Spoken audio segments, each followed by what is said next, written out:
Diduga masalah asmara, seorang pria di Rembang, Jawa Tengah ditusuk oleh suami sah.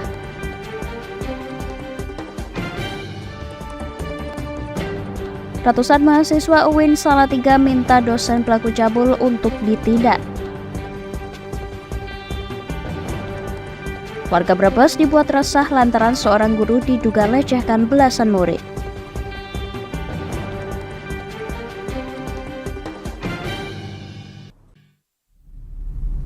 Selamat sore pemirsa, bersama saya Puji Lestari, inilah Jateng hari ini.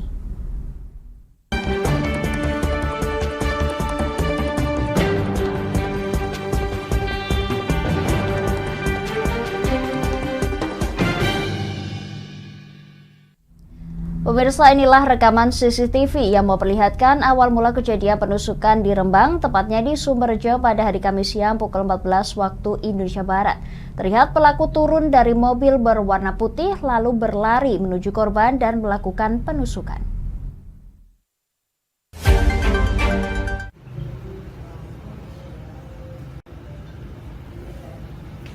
Warga Sumberjo Rembang siang kemarin sekitar pukul 14 waktu Indonesia Barat dihebohkan dengan aksi penusukan yang dilakukan oleh seorang pria terhadap warga Sarang. Kejadian tersebut terjadi di tempat kos korban di Desa Sumberjo. Saat ini korban penusukan masih berada di RSUD Rembang Dr. Sutrasno dan belum sadarkan diri akibat beberapa tusukan yang mengarah di dada serta wajahnya.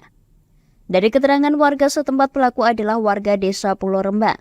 Disinyalir motif aksi penusukan masalah asmara cinta segitiga antara pelaku, istri pelaku, serta korban. Saat ini pelaku masih dalam penyelidikan guna mendalami kejadian lebih lanjut. Menurut salah satu warga Sumberjo yakni Joko, dirinya sempat melerai aksi penusukan tersebut, namun tertahan karena pelaku membawa senjata tajam. Hingga akhirnya Joko dan beberapa warga lainnya dapat melerai pelaku dan sebagian warga membawa korban ke RSUD Rembang Dr. Sutrasno. Aku baru melerai. Sekitar jam berapa itu, Mas? Sekitar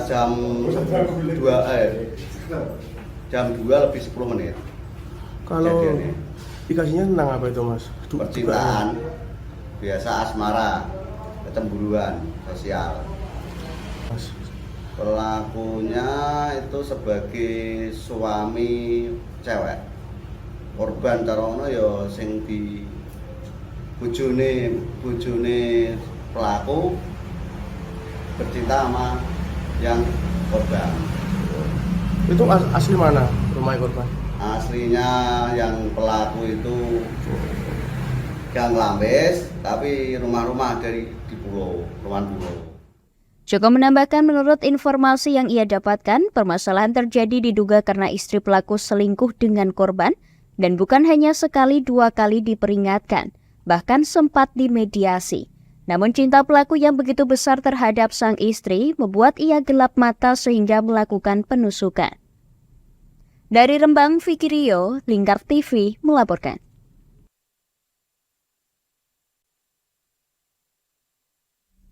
Pemirsa, kita bergeser ke kota Salatiga. Ratusan mahasiswa yang tergabung dalam Organisasi Pergerakan Mahasiswa Islam Indonesia atau PMII menggelar unjuk rasa di kantor Rektorat Universitas Islam Negeri Salatiga kemarin. Mereka menuntut oknum dosen berinisial W yang diduga melakukan tindakan cabul kepada mahasiswi untuk ditindak.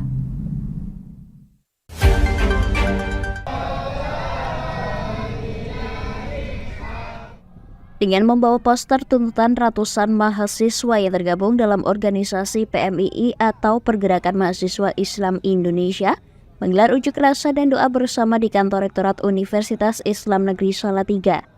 Mereka menuntut oknum dosen berinisial W yang diduga melakukan tindakan cabul kepada mahasiswi untuk ditindak.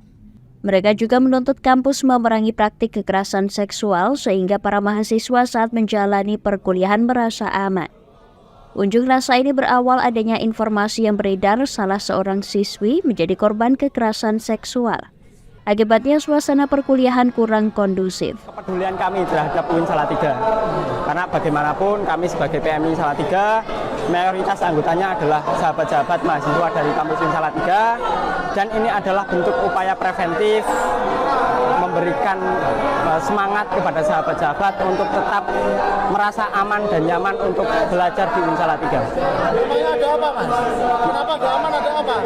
Bukan kemudian tidak aman ya, tapi merasa tidak nyaman karena pemberitaan dan sebagainya itu kan membuat psikologi mahasiswa sendiri bergejolak, kira-kira gitu loh. Sementara itu, Rektor UIN Salatiga Zaki Yudin mengaku memiliki komitmen sejak 2021 mengeluarkan peraturan pencegahan kekerasan seksual di kampus. Terkait terduga pelaku kekerasan seksual masih aktif mengajar, pihak kampus masih menerapkan asas praduga tak bersalah. Ya kalau terkait dengan sanksi kan tergantung pada apa istilahnya jenis pelanggarannya sampai sejauh mana. Dan kami juga tidak bisa berdiri sendiri. Karena nanti kalau ada memang terkait ada persoalan, kita juga harus bekerja sama dengan inspektorat juga yang akan memberikan penilaian terhadap hasil investigasi dan sebagainya. Kalau sampai saat ini oknum itu masih di sini atau ada? Saya kurang tahu jelas gitu kan. Tapi kalau menurut apa istilahnya ketua prodinya terduga ya masih ada di sini gitu kan. Nah, tapi kan kita juga masih perlu pendekatan hati-hati bahwa ada prasangka tidak bersalah ya, praduga tak bersalah, bahwa semua itu masih dalam hal ya terduga pelaku, terduga korban dan sebagainya. Kita masih dalam tahap itu saja. Zaki Yudin menambahkan telah membentuk tim investigasi atas dugaan kasus kekerasan seksual di UIN Salatiga. Dari Salatiga, Agung Nugroho, Lingkar TV melaporkan. Pemirsa, warga desa di Kabupaten Brebes, Jawa Tengah dibuat resah oleh perbuatan salah seorang guru ngaji yang diduga melakukan tindakan asusila kepada belasan murid perempuannya yang masih di bawah umur.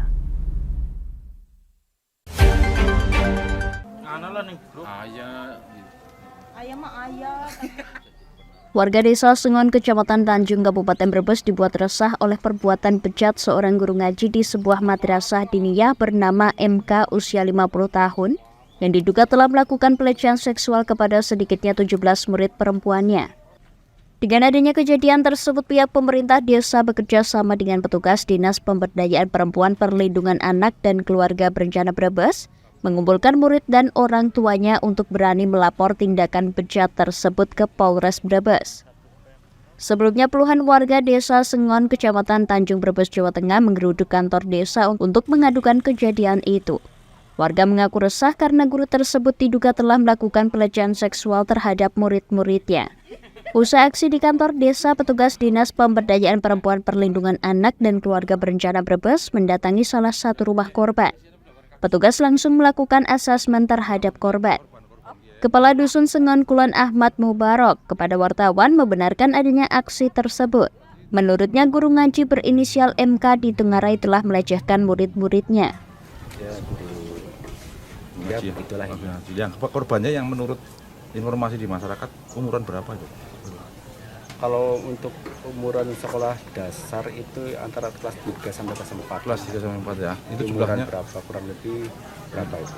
Ya 8 9 lah ya. Iya, 8 9. Itu korbannya ada berapa yang menurut mereka itu? Menurut laporan kemarin itu sekitar 19 ya. 20 lah. 19 20. Berarti banyak ya. Lumayan. Cuma tadi yang hadir di balai desa itu sekitar 16 orang. 16 orang tua yang mewakili anak-anak gitu ya. Dari pihak Ustadz sendiri gimana responnya waktu itu? Ya kooperatif, ya ada pertimbangan terus hadir dan sudah klarifikasi. Sudah klarifikasi, sudah mengakui ya. Dan proses hukum. Sementara Kepala Bidang Pemberdayaan Perempuan dan Perlindungan Anak Brebes, Fatur Rohmah, mengatakan para korban masih dalam kondisi trauma saat dimintai keterangan. Bahkan saat ditanya orang tua, mereka lebih memilih diam. Berdasarkan keterangan para korban, pelaku melancarkan aksi tidak senonoh saat mereka belajar di madrasah diniyah. Fatur Rohmah menegaskan akan memberikan pendampingan terhadap korban selama menjalani proses hukum. Kebetulan tadi sudah mewakili orang tua korban dan korban sendiri sebanyak 6 orang yang sudah kumpul di salah satu rumah korban beserta ibunya yang mendampingi masing-masing.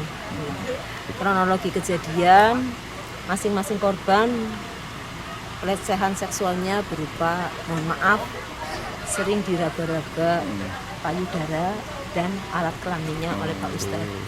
Bahkan sebaliknya, korban juga ditempelkan ke alat vital pelaku. Bahkan ada di antara korban yang harus meremas-meremas dari alat vital pelaku. Berdasarkan hasil pertemuan dengan petugas DP3KB Brebes, orang tua korban sepakat kasus ini akan dibawa di ranah hukum. Dari Brebes, Gus Fadilah, Lingkar TV melaporkan. Pemirsa, kami akan kembali setelah jeda pariwara berikut ini. Tetap bersama kami di Jateng hari ini.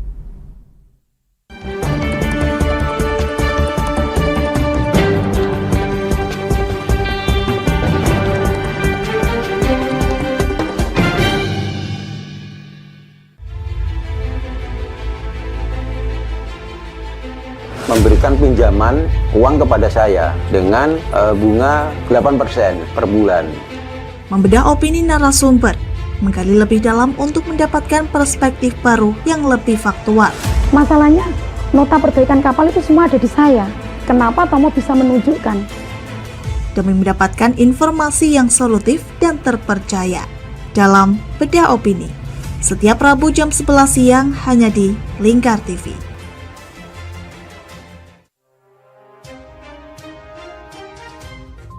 Inilah ketiga anggota komplotan pencuri spesialis pecah kaca mobil setelah melakukan penggelapan 20 sepeda motor dan 2 unit mobil dengan modus retal.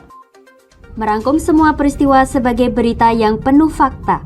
Bersama Puji Lestari, saksikan Jateng hari ini setiap Senin hingga Sabtu jam 4 sore hanya di Lingkar TV. Bersama saya Galus Karkinanti dalam Sapa Jateng Lingkar TV. Melintas di daerah Sukolilo dikejar sama petugas bea cukai, ketangkap. Membahas dan menyuguhkan beragam potensi dari berbagai daerah di Jawa Tengah, ditemani narasumber-narasumber handal di bidangnya.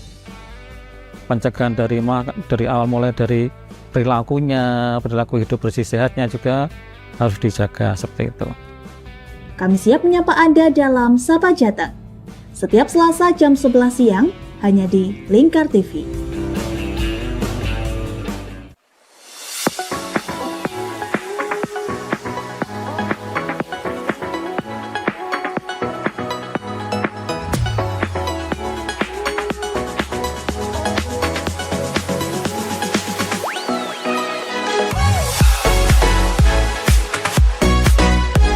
Kami ya, dengan bangga kami mempersembahkan sebuah store busana muslim modern yang untuk masyarakat Jateng ini.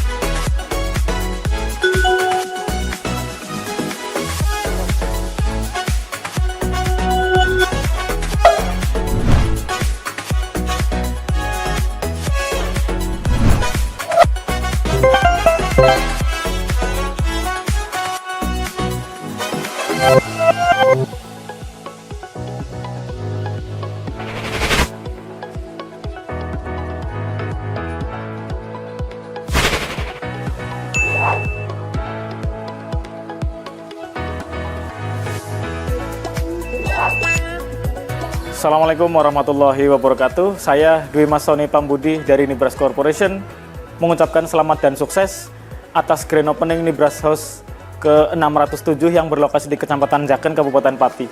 Mudah-mudahan dengan dibukanya Nibras House ini membawa manfaat yang seluas-luasnya untuk masyarakat Pati dan sekitarnya. Assalamualaikum warahmatullahi wabarakatuh.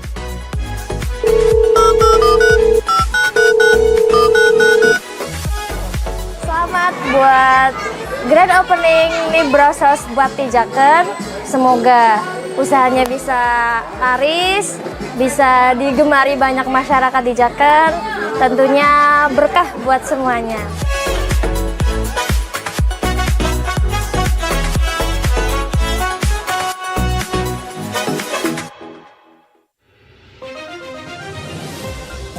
Mode Modus kedua pelaku ini berpura-pura kehabisan bahan bakar kendaraan. Setelah pelaku dibantu, mereka kemudian melakukan kekerasan dan mengambil paksa sepeda motor korban. Saat tiba di lapangan terbang Okbab, rombongan langsung dihadang 5 orang yang mengaku sebagai anggota KKB.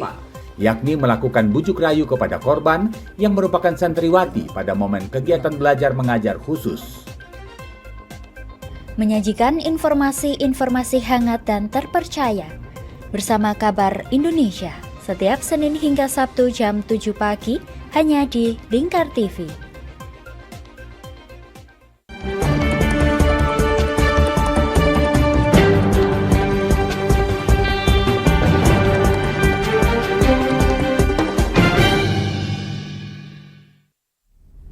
Anda masih menyaksikan Jateng hari ini pemirsa. 2 pelaku begal sepeda motor diciduk tim Resmob Satreskrim Polres Brebes Kamis dini hari. Pelaku saat beraksi diketahui menyasar para ibu-ibu yang tengah mengendarai sepeda motor pada dini hari saat hendak menuju pasar untuk berjualan.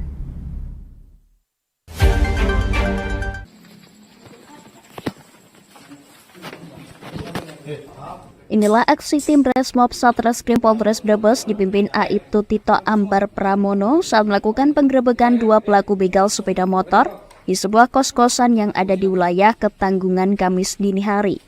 Keduanya yakni Willy Dozen dan Muhammad Irfan yang merupakan warga Ketanggungan. Dengan tangan terborgol, kedua pelaku begal digelandang ke Mapolres Brebes guna mempertanggungjawabkan perbuatannya. Salah satu pelaku, Willy Dozen, mengaku aksinya selalu menyasar ibu-ibu yang mengendarai sepeda motor seorang diri. Kemudian para korbannya dipepet dan dihentikan. Pelaku mengaku korban diancam menggunakan sebilah golok supaya sepeda motor mudah untuk dirampas. Sedangkan sepeda motor sudah ada yang dijual ke seorang penadah sebesar 4 juta rupiah. 2 kali, Pak. 2 kali, mana aja? Di Banjarama Kemukten, Pak.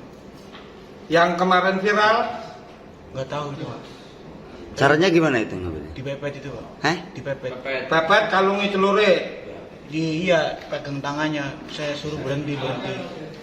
Kalau alat buat nakut-nakutin itu. Sasarannya siapa? Sasarannya ya orang sendirian. Orang sendirian. Cewek apa cowok? Iya, cewek cowok. Cewek cowok.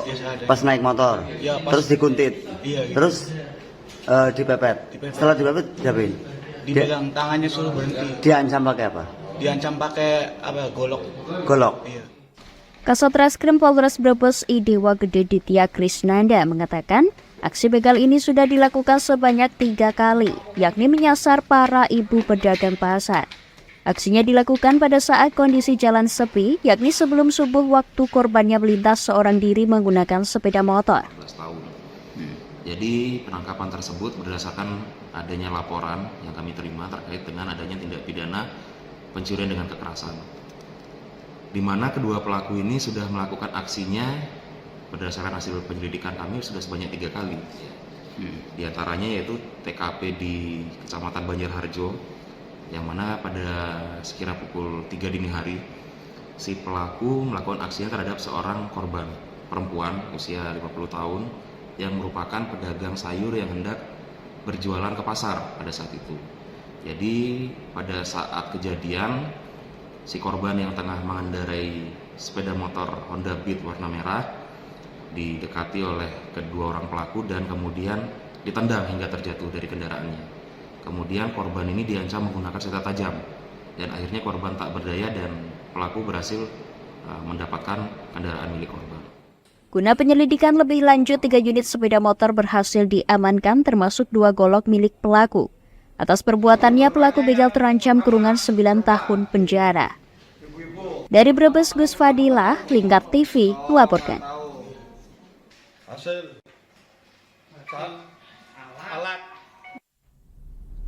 Pemirsa, beberapa hari yang lalu ramai muncul di beberapa media sosial terkait dengan SD Negeri Ngotet yang roboh sejak 6 bulan yang lalu, namun belum juga ada penanganan dari dinas terkait. Akibatnya beberapa siswa harus mengungsi di salah satu TPQ milik warga setempat. Terkait permasalahan tersebut, Dinas Pendidikan Pemuda dan Olahraga Rembang menjelaskan jika dana darurat sudah diajukan ke Pemkab Rembang dan masih menunggu pencairan.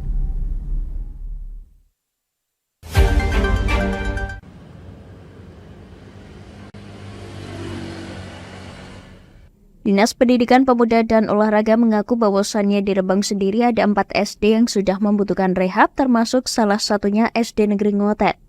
Dari keempat SD tersebut akan dianggarkan di tahun 2024 mendatang. Namun naas anggaran belum turun, SD Ngotet roboh terlebih dahulu. Kepala Sekolah SD Negeri Ngotet pun melaporkan ke Dinas Pendidikan Pemuda dan Olahraga Kabupaten Rembang dengan harapan segera ditangani dan dibangun kembali.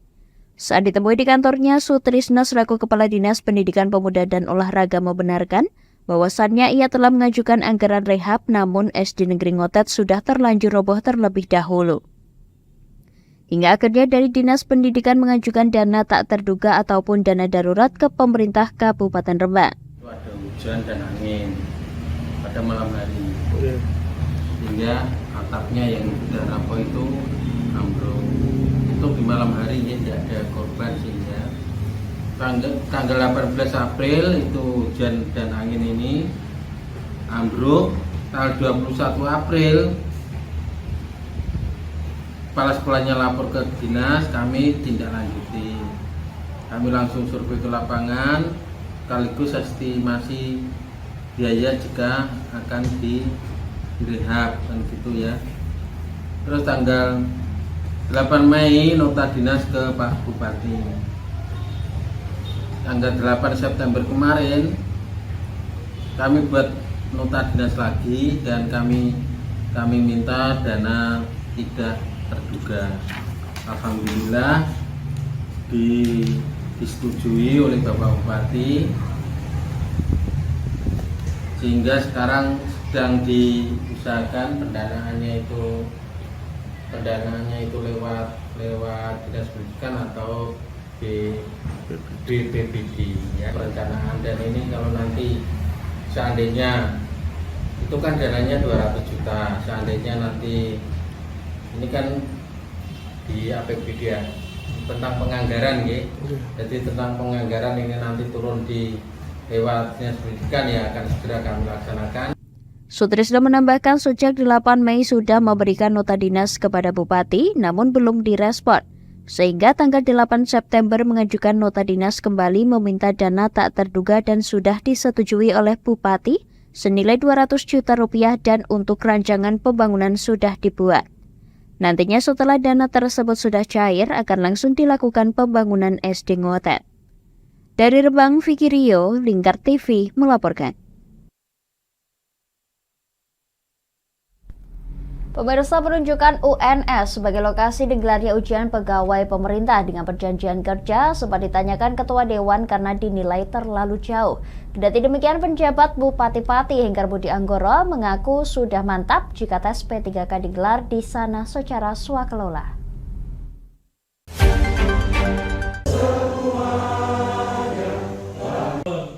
Pelaksanaan ujian P3K yang akan digelar di UNS menuai perbedaan pendapat. Hal ini lantaran lokasi jauh dari Kabupaten Pati. UNS, UNY, dan Udinus merupakan opsi lokasi yang disediakan oleh BKN. Dari ketiga titik lokasi tersebut, BKPP Pati telah menjalin kerjasama dengan UNS berupa MOU Tridharma Perguruan Tinggi dan telah berjalan 2 tahun. Kerjasama inilah yang dijadikan landasan oleh BKPP Pati untuk menggelar ujian P3K di Solo, dan bukannya di Udinus yang secara geografis lebih dekat dengan Pati. Rekrutmen P3K ini menggunakan sistem swakelola dengan ketentuan penentuan lokasinya bersyarat dengan adanya jalinan kerjasama, sehingga dari 3 lokasi tersebut dipilih UNS. Adanya polemik pemilihan lokasi UNS sebagai tempat ujian P3K mencuat usai Ketua DPRD Pati Ali Badrudin menanyakan surat penunjukan UNS sebagai rekan penyelenggaraan P3K. Tetapi BKPP tidak dapat menunjukkannya. Menanggapi hal tersebut, penjabat Bupati Pati Hengkar Budi Anggoro mengatakan pihaknya sepakat jika ujian P3K digelar di UNS. Lantaran titik lokasi telah ditentukan oleh BKN sehingga ketika hendak menggelar di Pati, dasar penentuannya belum ada. Pihaknya menambahkan UNS telah siap digunakan untuk ujian P3K. Prinsipnya kan kalau yang provinsi itu juga melaksanakan di sana, di Solo. Tentunya kan kalau kita menyelenggarakan di sini kan dasarnya yang kita masih cari kan nggak ada. Di satu sisi memang yang di sana posisi sudah siap Nah, kita rencananya di sana, tapi nanti kita coba. Nanti saya masih tak kaji lagi nanti seperti apa. Ada kemungkinan berubah ya? Ya belum tahu, tapi kalau saya sih lebih strict di sana. Kalau terbuka, semua mau evaluasi silahkan, nggak ada masalah. Nggak ada yang berani negatif. Saya awasi sendiri. Sementara itu, Panglima Komando Strategi Penjaga Nusantara atau Pangkostrat Mantra menyarankan sebaiknya prosesi ujian P3K digelar di Kabupaten Pati lantaran lokasinya terlalu jauh jika digelar di UNS. Pihaknya pun yakin pelaksanaan ujian dapat digelar di Pati dan ragam fasilitas pendukung dapat dipenuhi. Dari Pati ke Pati oleh Pati, kan gitu. Nah, ayo nak belajar dari itulah ya, dari sisi ya. Tapi saya pikir nak bener-bener niatnya itu bener, pasti ada lah. Saya nggak bisa itu mana saya mendahului, tapi saya pikir banyaklah tempat lah. Intinya tuh gini Mbak, kalau memang kita itu benar-benar mengutamakan keadilan dan kemanusiaan, apapun bisa kita lakukan. Duit ya ada, masa Pati gak ono sini lah, masa gak ada lulusan S2.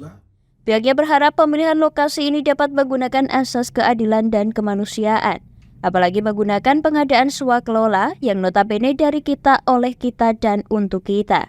Pihaknya pun optimis Kabupaten Pati dapat menggelar ujian P3K di Pati. Dari Pati, Mutia Parasti, Lingkar TV melaporkan.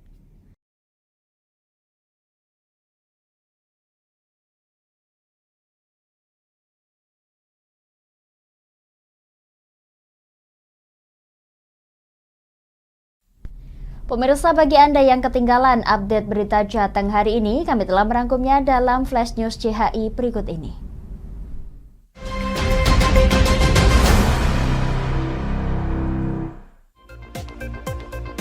Warga desa di Kabupaten Brebes, Jawa Tengah dibuat resah oleh perbuatan salah seorang guru ngaji yang diduga melakukan tindakan asusila kepada belasan murid perempuannya yang masih di bawah umur.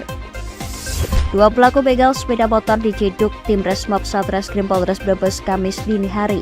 Pelaku saat beraksi diketahui menyasar para ibu-ibu yang tengah mengendarai sepeda motor pada dini hari saat hendak menuju pasar untuk berjualan. Inilah rekaman CCTV yang memperlihatkan awal mula kejadian penusukan di Rembang, tepatnya di Sumberjo pada hari Kamis siang pukul 14 waktu Indonesia Barat. Terlihat pelaku turun dari mobil warna putih lalu berlari menuju korban dan melakukan penusukan. Beberapa hari yang lalu ramai muncul di beberapa media sosial terkait dengan SD Negeri Ngotet yang roboh sejak 6 bulan yang lalu, namun belum juga ada penanganan dari dinas terkait. Akibatnya, beberapa siswa harus mengungsi di salah satu TPQ milik warga setempat. Terkait permasalahan tersebut, Dinas Pendidikan Pemuda dan Olahraga Rembang menjelaskan jika dana darurat sudah diajukan ke Pemkab Rembang dan masih menunggu pencarian.